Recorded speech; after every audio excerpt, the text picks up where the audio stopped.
It's Charlie's World. 안녕하세요. 찰리 브라운입니다. 뉴스를 찾아보면서 이런 거는 같이 공유하면서 얘기를 한번 나눠보면 좋겠다라고 이제 생각을 해서 뉴스 몇 개를 추렸어요. 근데 시장이 물론 뭐 엄청 재미나고 우리한테 수익을 주는 시장 지금 현재 그런 상황은 아니지만 그래도 우리가 투자하고 있는 암호화폐하고 관련해서 업계 전반적으로 어떻게 돌아가냐는 그래도 알고 넘어가야 되지 않나라는 생각을 하거든요. 그래서 보시면은 제목이 카카오 택시 업계 그리고 카풀 상생 주 1회 만나고 정부도 차 공유 서비스 속도라고 그런 얘기를 하는데 카카오를 제가 지난번 제 영상에서 이제 계속 강조해서 말씀드리다시피 문재인 정부가 강력하게 밀어주고 있는 게 사실은 이제 카카오라는 그런 기업체거든요. 물론 그거에 관련돼 있는 카카오뱅크나 뭐 더 할 나위 없고요. 물론 뭐 두나무에서 운영하는 업비트 같은 경우는 지금 뭐 신규 투자자를 받거나 아니면 뭐 무슨 혜택을 준다거나 이런 게 정부에서 오피셜하게 지금 나오지 않는 현재 상황이긴 하지만 되게 중요한 게 뭐냐면 그런 시장 암호화폐 우리 거래소나 시장 상황과는 또 다르게 이런 지금 사실은 되게 밀접하게 관련돼 있는 게 이런 카풀 서비스나 카카오페이나 이런 거거든요. 알고 보면. 근데 보시면은 이런 거에 관해서 카카오의 카풀 뭐 이런 거에 관해서 알고 보면은 여기 보시면은 마지막에 보시면은 정부의 차량 공유 서비스 도입 의지가 강하다라고 하고 홍남기 신임 경제부총리 후보자는 최근 기자 간담회에서 규제 개혁 가운데 당장 눈앞에 있는 것이 공유 경제라며 선진국에서 보편적으로 이뤄지는 서비스라면 대한민국에서 못할 바 없다라고 말했다. 그는 국무조정실장으로 일하던 지난달 말에도 택시 관련 이해단체 4곳 중 3곳과 협의가 긍정적으로 이뤄지고 있다면서 카풀 도입에 8부 능선을 넘었다고 했다라고 나오잖아요. 그래서 지금 되게 많이 그런 분들이 되게 많아요. 그러니까 뭐 이런 카풀이나 공유경제 이런 시스템이 이제 점점 도입되면서 뭐 완성차 업계든 아니면 뭐 이런 우버 시스템을 채용하는 이런 그러면은 분명히 우버 시스템이나 이런 것들이 분명히 우리 현실 경제에 분명히 들어오면 완성차든 아니면은 뭐 택시 업계든 뭐 화물 업계든 뭐가 됐든 다 전면적으로 어차피 한쪽이 생태계를 확장하면 한쪽은 다이어그램이 줄어들고 결국 그 시장에서 도태될 수밖에 없거든요. 그래서 사람들이 노사병교를 하고 시위를 하고 자기 밥그릇 뺏기기 때문에 그렇게 할 수밖에 없지만 실질적으로 이게 만약에 도입이 실질적으로 되면 어떻게 보면 한쪽이 전체를 장악할 수밖에 없거든요. 사실은. 근데 정부에서는 이제 그런 반대되는 그런 택시 기업이나 택시 기사 하시는 분들을 좀 약간 아우러르기 위해서 지금 이런 식으로 이제 하는 거죠. 마지막에 보시면 정부는 카풀 도입을 포함한 공유 경제 활성화 방안을 이르면 이달 발표할 계획이다. 정부는 택시 업계의 택시 요금 자유화, 택시 기사 월급제 도입과 같은 방안을 제시한 것으로 알려졌다. 또 차량 공유 업체들로부터 일정한 부담금을 거둔 뒤 택시 업계의 상생을 위해 사용하는 방안도 검토하고 있다라고 이런 얘기를 하지만 제가 봤을 땐 이미 이거는 게임이 끝난 거라고 확정을 해야 된다고 생각을 하거든요. 그래서 어쨌든 중요한 건 우리는 지금 이 방송을 보시는 분도 그렇고 저도 그렇고 암호화폐를 투자를 하고 있기 때문에 사실은 이런 공유 시스템이나 공유 경제 플랫폼이 현실에 우리가 지금 살고 있는 이 지금 현실 경제에 도입이 되면 궁극적으로는 그런 암호화폐들이 쓰여질 수밖에 없죠. 스마트폰을 통해서 스마트폰에 있는 암호화폐 지갑을 통해서 결제 시스템이 분명히 채택이 될 거고 아마 페이 시스템의 페이 플랫폼으로서 아마 분명히 그렇게 현실화 될 거예요. 근데 분명 뭐 지금은 아니지만 근데 그 과도기이기 때문에 분명히 이런 문제들이 분명히 발생을 할 거고 그래서 이제 제가 말씀드리는 거는 이제 조금 지나면 우리가 지금 업비트를 사용하고 이렇게 투자하고 있는 그런 암호화폐들이 분명히 쓰여질 거다라고 이제 거기서 강조해서 말씀드리기 위해서 이 뉴스를 이제 했어요. 그래서 그리고 여기 보시면은 그 우지안의 얼굴이 나왔는데 암호화폐 거래 사이트들 하드포크 앞둔 비트코인 캐시 입출금 중단이라고 해서 이걸 제가 일부러 찾은 건 아니거든요. 사실은. 그래서 IT 쪽의 네이버 뉴스에서 IT 쪽을 이렇게 쭉 보시면 이게 딱 있더라고요. 그래서 저도 좀 의아하잖아요. 사실은 암호화폐 뉴스를 전문적으로 찾는 것도 아닌데 이게 거기 한쪽 측면에 이게 딱 있다는 얘기 자체가 사실은 네이버 같은 경우 다음 같은 그런 데도 그렇고 알게 모르게 사람들한테 살살 지금 이게 암호화폐에 관해서 살살 이제 이걸 뭐라 그래야 되지? 살살 이제 보여주기 식으로 이제 살살 그러고 있는 거죠. 예. 물론 뭐 시장이 시세가 엄청나게 파동이 있어서 그런 건 아니지만 하나의 영역을 지금 구축을 하고 있는 거는 사실이거든요. 제가 보기에는. 그래서 분명히 도와주는 거는 네이버나 다음 같은 그런 커뮤니티 사이트도 분명히 지금 알게 모르게 제가 봤을 때는 마케팅적으로 뭔가 대중들을 이렇게 이끌어가고 있는 것도 사실이에요. 대대적이진 않지만 그래서 물밑 작업은 계속 하고 있는 게 사실이고 이렇게 보시면은 비트코인 캐시 하드포크에 관해서 이제 그 기자가 이제 서술을 한 거예요. 그래서 보시면은 비트코인 캐시 하드포크는 오늘 16일 오전 1시 40분에 이루어진다. 이에 거래 사이트들은 개별적으로 입출금 중단 기간을 설정하고 해당 기간 동안 비트코인 캐시의 입출금을 중단한다. 중단 기간에 입금되는 거는 계정에 반영되지 않을 수 있고 복구할 수 없어 주의가 요구된다. 입출금 외에 거래는 정상적으로 이뤄진다. 라고 그런 얘기가 나왔어요. 그래서 열혈 구독자님 중에 한 분이 조금 전에 이제 저한테 댓글을 다셨는데, 다들 아시겠지만, 비트코인 하드포크 그 시점에서 스냅샷을 진행하는데, 거래소마다 이게 틀려요. 사실은 그 시차가. 근데, 저는 솔직히 그렇거든요. 지금 여기 이 문장을 제가 읽어드렸다시피, 만약에 되게 소량을 그렇게 전송하셔가지고 스냅샷을 이중으로 2번 받으실 수도 있어요. 근데 만약에 액수가 되게 많은 양을 만약에 전송하실 때는 극도로 조심하셔야 돼요. 이럴 때는. 예. 전송이 중간에 꼬여서 잘못되면은 되게 늦게 들어올 수도 있고, 그래서 스냅샷을 오히려 다른 데서 못 받을 수도 있고, 중간에 꼬이면 이게 어디론가 사라지거든요. 예?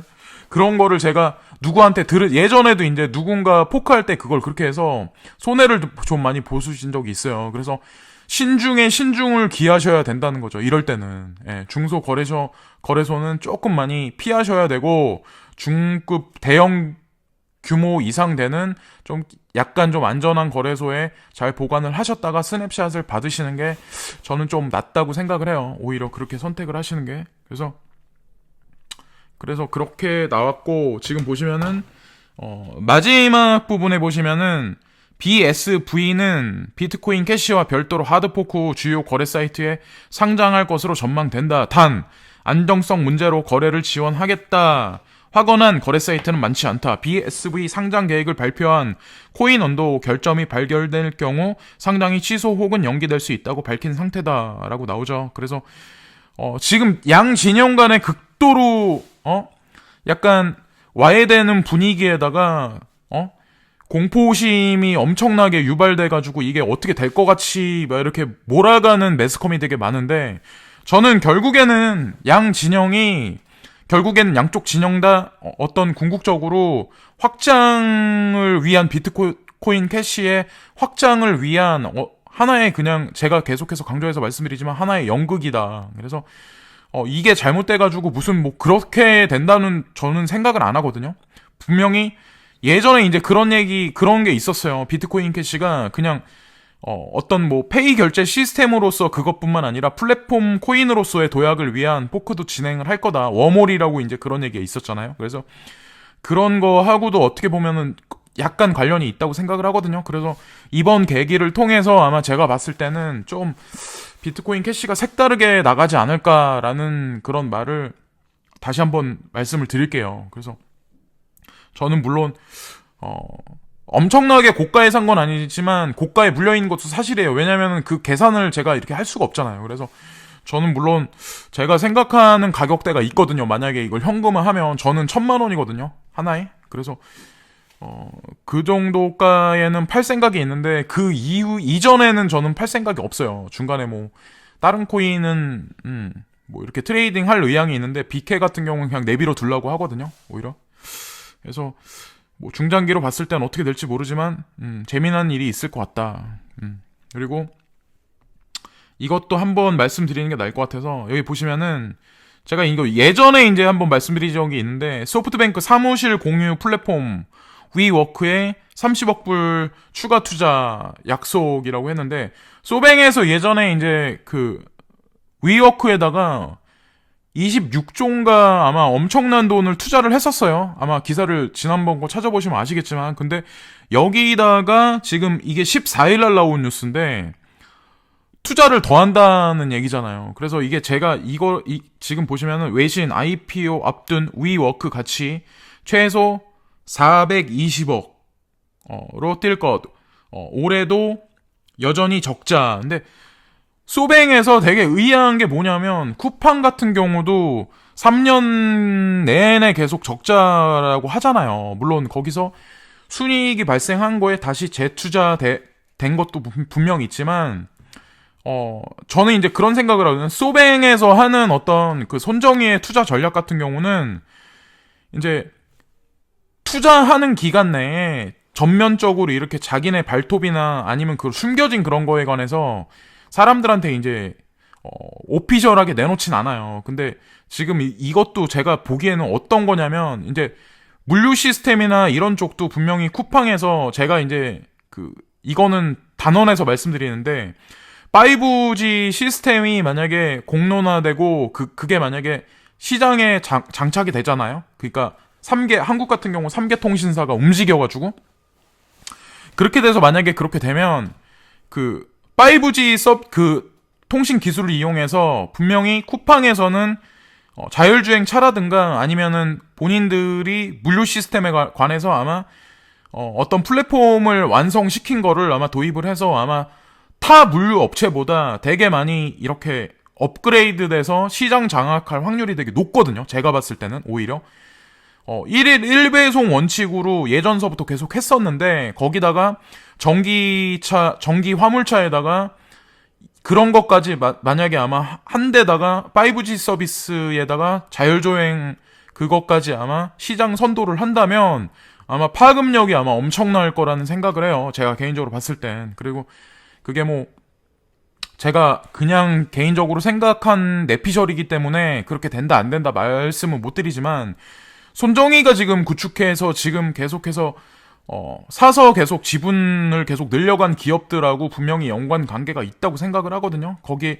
뭐 AR, MA라든가 뭐 여러 가지 자율주행 서비스하고 관련된 뭐 여러 가지 업체들도 있잖아요. 근데 그게 결국에는 다 하나로 같이 움직일 거다라는 거죠. 예, 어느 시점이 가면. 근데 이거 같은 경우도 조금 이제 색안경을 끼고 다시 한번 봐야 되는 이유가 뭐냐면 뭐 사무실 공유 플랫폼 이거 해가지고 무슨 돈이 돼 이렇게 말씀하실 분들이 되게 있지만 이거를 왜 이 사람이 왜 하냐면 제가 이제 개인적으로 생각한 건 뭐냐면 이렇게 되게 많이 큰 돈을 주고 이거를 왜 지금 전 세계에 있는 위워크 플랫폼에 관해서 지금 계속해서 이제 움직이냐면 5G 시스템하고 자율주행이나 아니면 빅데이터 그런 거하고 다 머신러닝하고 다 나중에 연계가 돼서 결국에는 지금 현재 사무실 공유뿐만 아니라 제가 생각하는 건 뭐냐면 일반 개개인들이 살고 있는 주택 같은 거 있잖아요.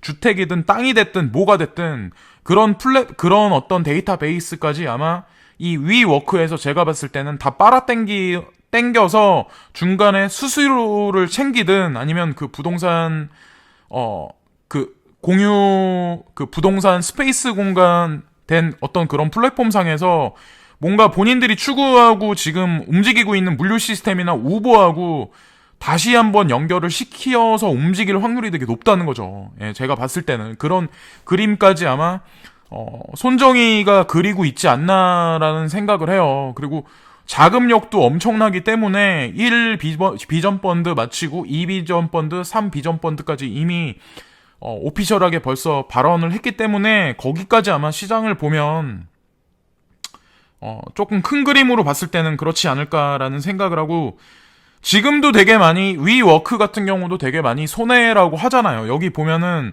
엄청난 지금까지도 되게 많이 손해래요. 근데 이 사람이, 제가 다시 한번 강조해서 말씀드리지만 바보짓 하려고 이런 거를 매입하지는 않는다는 거죠. 예, 그러면 뭐 비트메인이 됐건 뭐 빗썸이 됐건 그런 것도 다 알고 보면 제가 개인적으로 생각했을 땐 연관이 있다고 생각을 하거든요. 그것도 분명히 발톱을 드러낼 거예요. 언젠가는. 예, 그래서 뭐 아니라는데 왜 너는 자꾸 떠드냐라고 말씀하시는 분들이 아마 분명히 계실 거예요. 그거는 시간이 지나면 아마 인정하실 분들이 분명히 나올 거예요. 오피셜하게 분명히 뉴스도 나올 거고. 그리고 이번 하드포크를 기점으로 해서 비트메인의 움직임도 전면적으로 다시 재평가 받을 확률이 되게 높거든요. 인공지능 쪽으로도 마찬가지고, 여러 방면에서. 그래서 그것도 한번 조만간에 지켜보시면 아마 재미난 일들이 아마 있을 거예요. 그리고, 이 뉴스는 제가 이 뉴스를 고른 이유는 뭐냐면, 헤럴드 경제에서 자유 낙하하는 국제유가 하루 만에 7% 급락이라고 나왔어요. 그래서 이게 오늘 오전 10시 15분에 나온 뉴스인데 10월 14일, 그러니까 11월 14일. 근데 제가 그런 말씀을 영상에서 오늘 드린 적이 있었는데, 지금 트럼프나 시진핑의 무역 전쟁, 그러니까 영역 다툼에 의해서 어떻게 보면 기존에는 어떻게 보면 기축 통화인 달러를 통해서, 그리고 시진핑은 그 달러를 받기 위해서 본인 국가에서 물건을 그러니까 생산업에서 물건을 찍어내서 그게 상호 연동되고, 매입한 달러로 중국에서는 미국의 국채를 매입해서 그 국채 상승력을 억제를 시켰는데, 그 어떤 프레임 자체가 지금 흔들거려서 깨졌기 때문에 현재는 그 균형을 깨져 있는 어떤 그런 상황이기 때문에, 그 안에서 지금 미국에서도 더 이상의 양적 완화는 중단한 상태고, 전 세계에 있는 각 중요한 G20, G7 국가도 양적 완화를 점진적으로 축소하는 일로기 때문에 인플레이션이 극도로 향하거나 아니면 그게 아니면은 지금 시장 경제가 위축될 확률이 되게 높거든요. 돈을 찍어내지 않기 때문에. 물론 뭐 사람들한테 대출을 해주지만 대대적인 양적 완화는 사실상 전 세계적으로 중단돼 있는데, 어떤 통화량이나 전 세계 경제를 계속해서 이렇게 조율을 하기 위해서는 가장 만만한 게 가장 기본적으로 사실은 유가거든요. 그래서 지금 보시면은 이란의 제재를 통해서 사실은 국제 유가를 살살 조절을 하고 있고, 지금 되게 웃긴 게 국제 유가가 하루 만에 오늘 7%가 급락을 했어요. 그래서 저한테 그런 말씀하시는 분들 계시겠지만, 뭐 이게 국제 유가가 이렇게 하락했다고 해도 내가 기름을 살 때 내가 주유소 가서 넣을 때는 별 지장이 없다. 근데 넌 뭔 얘기하냐. 그렇게 말씀하시는 분들이 분명히 계시겠지만, 기업체를 움직이는, 제조업을 움직이는, 커다란 산업을 움직이는 그 기업주 같은 경우는 이런 국제유가 1%, 2%에 따라서 엄청난 차이가 있어요. 그리고 정유업계는 더더욱이나 더 말할 건덕지가 없고, 그 어떤 수익률에 따라서, 수익률에 관해서는. 근데 보시면은 3년 만에 최대 낙폭 WTI 50달러대, 그러니까 브렌트유가 60달러대로 이란 제재 속 원유 공급 부족 전망인데, 여기서 다시 공급 과잉 우려로 전환됐어요. 근데 이게 실질적으로 이렇게 돼서 중간에 누가 개입을 했는지 모르겠지만, 미중 무역 전쟁 악달러로 개도국 원유 수요 감소 전망이라고 나오잖아요. 지금 그래서 전 세계적으로 제가 봤을 때는 완성차 시장도 그렇고 생산업 자체도 지금 축소 일로에 있다고 생각을 하거든요. 경제 자체가, 현물 경제 시스템 자체가. 그럼 그 상태에서 현물 경제 시스템이 줄어들기 때문에 결국에는 그 안에서 석유 자체도 어떻게 보면은 공급량도 물론 줄어들지만 사용량도 줄어들 수밖에 없잖아요. 그래서 어떻게 보면 그거랑 꾀를 같이 하고, 더 중요한 건 이거로 인해서 아마 인플레이션이 일어나는 거를 약간 억제를 시켜놨을 것 같아요. 제가 봤을 때는 전 세계 경제를. 그래서 어느 시점이 제가 봤을 때는 내년 이제 1쿼터가 끝날 무렵, 그러니까 3월에서 4월, 그러니까 3월에서 4월로 넘어가는 시점이 제가 생각하는 비트코인 ETF가 미국의 세계 그 상장 심사에서 완전한 승인으로 날 것 같다는 느낌이 있다고 그때 말씀드렸잖아요. 그리고 여기서 보시면은 그때 미국의 이란 제재가 그때가 180일에 그걸 줬어요. 그때까지는 너네가 이제 8개 국가인데 그 국가들이 이란산 석유를 사용해도 된다라는 그런 얘기를. 근데 다들 아시겠지만 한국이든 중국이든 거기에 뭐 일본이든 세계 주요한 어떤 생산하고 무역하고 관련돼 있는 주요 국가들이 다 껴있잖아요. 근데 거기서 180일간의 유예 기간을 준 기간하고 그 날짜랑 맞춰보면 그 기간이 그 시간이거든, 사실은. 그래서 3월달 말에서 4월달 초 정도, 그 정도 딱 되거든요. 시기가 딱 보니까. 그래서 제가 봤을 때는 그 기점이 됐든 어쨌든 만약에 지금 이렇게 하루 만에 7% 급락을 시켰지만 제가 바라보는 관점에서는 아마 중동의 무슨 국가를 분명히 건드려서 다시 전쟁의 소용돌이로 몰고 가서 아마 국제 유가를 급등시킬 확률이 되게 높게 아마 끌고 갈 확률이 되게 높거든요. 그래서 아마 인플레이션을 유발을 하건 경제를 되게 지금보다 되게 악화 일로로 끌고 갈 확률이 되게 높다고 생각해요. 그러면서 아마 가상화폐인 비트코인에 관한 이슈를 아마 ETF를 승인 나면서 아마 그거를 쟁점화 시킬 확률이 되게 높다고 생각하거든요. 현물 경제 시스템이 점점 축소돼서 붕괴 일로로 가기 직전까지 갔을 때. 그래서 제 개인적인 생각이지만 아마 그렇게 될 것 같다고 생각을 해요. 네, 그래서 이 뉴스를 일정 꼽았고요. 그리고 이건 아마 많은 분들이 아마 보셨겠지만 몇 년 안에 비트코인 100만 달러 간다, 이런 전망 괜찮나라는 뉴스예요. 그래서 기사 입력이 12일 날이었고 최종 수정이 13일 날이었어요. 그래서 다들 아시겠지만 드레이퍼, 메가피, 노보그라치아 장밋빛 전망 잇따라. 근데 이분들은 다 여태까지 장밋빛 전망만 하시는 분이고, 비트코인 전망은 제반 요건 반영한 총합적 미래 예측, 기술 경제 결정론 모두 위험, 구체적인 근거 들어야 한다고 해서 그렇게 얘기가 나왔고, 보시면은 강세로잔들이죠. 전통적으로 팀 드레이퍼, 존 메가피, 마이크 노보그라츠.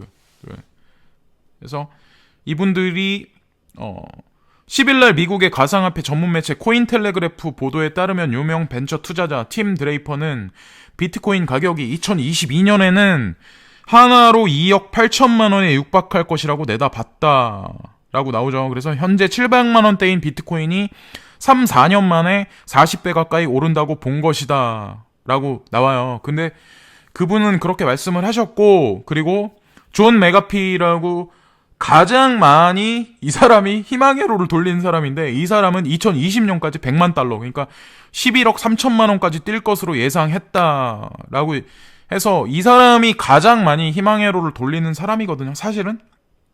근데 저는, 그러니까 이 사람은 이제 2020년까지라고 얘기를 했지만, 저는 2022년까지는 아마 이 정도 11억 3천만 원 정도까지는 가지 않을까라는 생각을 해요. 근데 그게 이제 조금 더 말씀을 드리고 제 생각을 말씀드릴게요. 그래서 여기 보시면은 드레이퍼가 메가피가 대표적 암호화폐 강사론자임을 감안해도 놀라운 수치다. 물론 이들의 예측은 그간 투자에 성공한 실적과 감각이 뒷받침돼 있다라고 해서, 물론 초반 투자자에다가 뭐 물론 본인들 어떤 피해를 많이 안 받기 때문에 이런 희망회로는 엄청나게 돌릴 수 있죠. 예, 그거에 대해서 인정을 하고, 저마저도 희망회로는 이렇게 돌리거든. 2022년까지는 저는 뭐 몇 억이 아니라 이 지금 메가피가 말하는 11억 정도, 10억까지는 갈 거라는 생각을 하거든요. 저 또한 사실은 솔직히 말씀드리면 뭐 1억, 2억에 그치는 게 아니라. 그래서 보시면은 예. 마지막 부분에 보시면 암호화폐 시장은 유명 인사 말 한마디에 출렁인다. 기대치에 따라 움직이는 데다. 규모 자체가 작은 탓이다.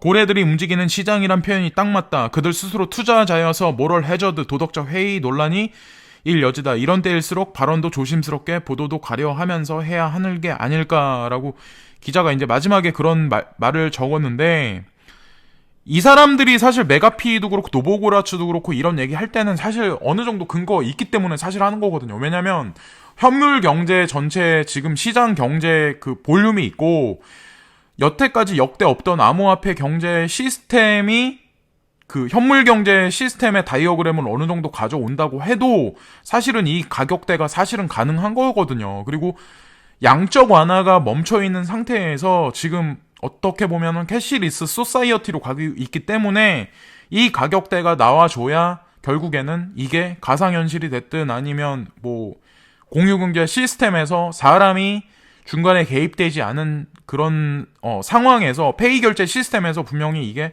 쓰일 수밖에 없는 그런 규모로 커야 할 수밖에 없는 당위성이 분명히 논리적으로 생기거든요. 그래서 물론 뭐 시간이 문제이긴 하지만 저는 그렇게 될 거라고 생각을 하거든요. 예, 그래서 이 뉴스를 꼽았어요. 그리고 마지막에 보시면 LG U 플러스 잇따른 파격 행보 만년 3등에서 벗어나자라고 해서 그 화웨이 어떤 부품을 채택을 해서 그거에 관해서 되게 우리 국내에 계신 분들 되게 말이 많잖아요. 근데 제가 LG U에 관해서 조금 이제 눈여겨보고 있는 시점 자체가 왜 그러냐면 5G 쪽으로 가면서는 사실은 이제 그 콘텐츠 자체가 되게 중요하거든요. 지금과는 또 다르게. 그래서 보면은 LG U 같은 경우는 이제 움직이는 게 화웨이하고 넷플릭스하고 과감히 이제 손잡았다고 그래서 넷플릭스가 중간에 껴 있잖아요. 그래서 지금 알고 보면은 3등 자리 머물면 생존 보장 못해. SKT, KT와 대등해지는 게 목표라고 해서 IPTV 가입자의 넷플릭스 서비스 5G 장비 공급사로 화웨이도 선택해서 조금 이제 SK나 아니면 KT하고는 조금 이제 상반되는 행보를 지금 걸어가고 있는 거죠. 근데 중요한 게 VR이나 AR이나 아니면은 이런 콘텐츠에서 만약에 선도적 입장에 쓰면 5G 시장에서도 분명히 지금과는 또 다른 행보를 분명히 걸어갈 거라는 거에 관해서 저는 LGU의 경영진들이 분명히 맞게 판단을 했다고 저도 생각을 해요. 예, 지금 시점에서 만약에 이번에 5G 경쟁에서 만약에 밀려나면 제가 봤을 때는 그러니까 LG 전자에서 만들어내는 모바일 같은 경우도 더더욱 이제 올라설 틈이 없거든요. 그리고 모바일 시장에서 결국 밀려나면 LG 전자 본사마저도 아마 흔들흔들 거릴 위치에 분명히 설 것 같아요.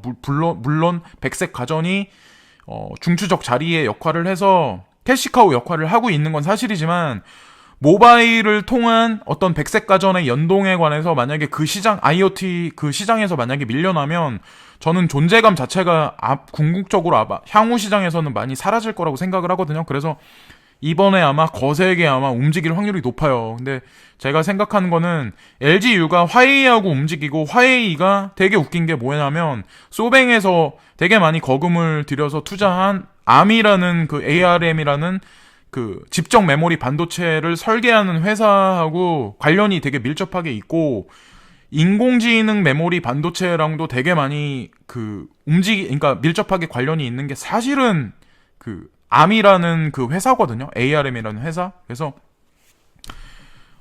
향후 행보가 어떻게 될지 모르겠지만 좀 LG U 플러스가 제가 개인적으로 생각을 해도 아마 지금 만년 3등에 머무르면 도태된다라고 딱 지금 얘기를 그러니까 그렇게 딱 공언을 한 것 같아요. 그래서 지금 보시면은 LG U 플러스는 과거 3G 서비스를 제공하지 못해 경쟁사에 크게 뒤처진 적이 있다. 이후 2012년 LTE 전국망은 발빠르게 설치해 LTE 시장에선 점유율을 끌어올렸다. 내년 5G 상용화를 또 한 번에 점유율 도약 계기로 삼기로 했다. 회사 관계자는 다른 두 경쟁사와 대등한 경쟁 관계를 만드는 것이 우선적인 목표라고 말했다라고 하는데 중요한 거는 LG 전자에서 만든 모바일이 미국에 이제 5G 시스템이 등장하면서 미국에서 이제 3위 기업으로 있는 지금 그 스프린트사에서 아마 LG 전자에서 나온 모바일 기기가 아마 출시가 될 거예요. 그래서 그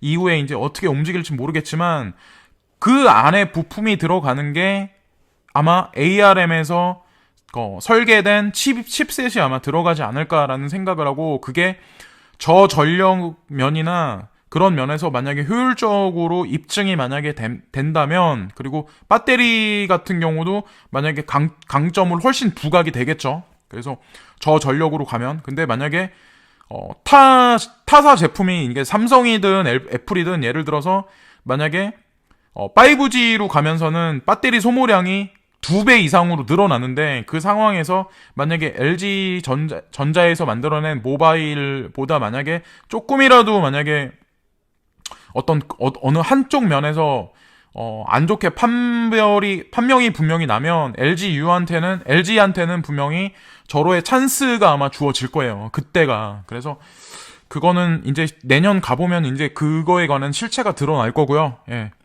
그래서 지금까지 몇 가지 뉴스를 말씀을 드렸는데, 어쨌든 중요한 건 암호화폐 시장 자체가 재미없고 시세가 뭐 그건 없지만, 중요한 거는 이런 관련돼 있는 여러 가지 업체들은 분명히 지금도 움직이고 있고 투자를 계속해서 유치하고 있고, 분명한 건 우리가 지금 투자하고 있는 그런 암호화폐가 IoT 생태계나 자율주행이나 아니면 뭐 그런 인공지능 플랫폼이 이제 앞으로 등장하는 그럴 시점에서는 분명히 쓰여질 거다. 그리고 내년 상반기에 페이스북의 오큘러스 퀘스트도 분명히 초반에는 게임 시장부터 선점하지만, 게임 시장을 넘어서 나중에 조금 더 시간이 흐르면 이커머스랑 연동을 해서 분명히 그 안에서 페이먼트 결제 시스템도 분명히 사용이 될 거다. 그 안에서 분명히 암호화폐가 채용이 될 거다라고 저는 생각을 해요. 예. 그리고 증권형 토큰의 중요성에 관해서 조금 많이 부각이 돼서 증권형 토큰만 남고 나머지는 조금 시장 값어치가 없지 않을까라고 우려하시는 분들이 되게 많은데, 제 생각을 따로 영상을 한번 만들어 볼게요. 그냥 이건 제 개인적인 생각이긴 하지만, 예. 그래서 어쨌건 너무 지쳐 계시고 스트레스 받지 마시고 조금만 더 버티자는 거죠. 이왕 여기까지 왔는데. 예. 그래서 지금까지 시청해주신 모든 분께 진심으로 감사드리고요. 예. 감사합니다. 좋은 밤 되세요.